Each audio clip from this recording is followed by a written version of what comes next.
TV tower stands vertically on a bank of a canal. From a point on the other bank directly opposite the tower, the angle of elevation of the top of the tower is 60 degree. From another point 20 meter away from this point on the line joining the point to the foot of the tower, the angle of elevation of the top of the tower is 30 degree. Find the height of the tower and width of the canal. देखिए बच्चों, canal का एक and पे B है और दूसरे and पे सी है. ये मत समझ जाना कि डी कोई दूसरा एंड है, जी नहीं. बी और सी लिखा हुआ है यहाँ पे देखिए. From a point on the other bank directly opposite to the tower.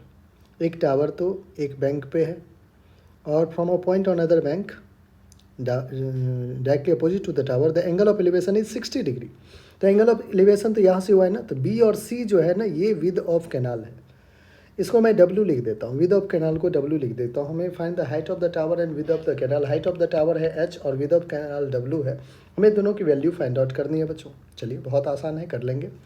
आप कहोगे कि सर सबसे पहले आप देख लो triangle ABC, right angle triangle है. ट्राइंगल ABC आपके पास एंगल कितना है 60 डिग्री. तो tan 60 विल बी परपेंडिकुलर जो कि H है और बेस आपने W लिया.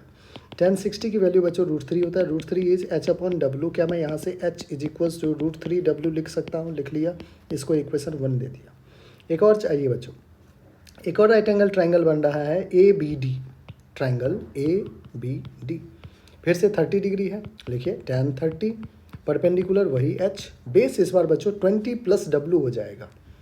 20 + W यहाँ से यहाँ तक base 20 + W. tan 30 1/√3 is equals to H/20 + W. ठीक है बच्चों, क्रॉस मल्टीप्लाई करते हैं. √3H हमें आ रहा है 20 + W. इसको इक्वेशन 2 कह देता हूँ. बच्चों दो वेरिएबल है, दो इक्वेशन है, आराम से सॉल्व होगा. इक्वेशन 2 को डिवाइड कर रहा हूँ मैं इक्वेशन 1 के साथ.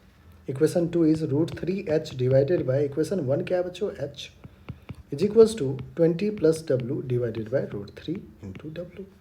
H ने कैंसिल आउट कर दिया एक दूसरे को. √3 3W आ जाएगा 20 + W.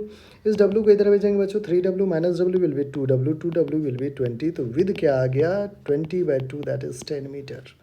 लीजिए बच्चों, विद ऑफ द कैनाल आपके सामने 10 मीटर है. हाइट भी चाहिए. देखिए यहाँ पे एक इक्वेशन आपको पता, H is equals to √3W. H is equals to √3 × W. W कितना है 10. तो आप कहोगे 10 √3 मीटर जो होगा वो हाइट होगा. तो विद हो गया 10 मीटर और हाइट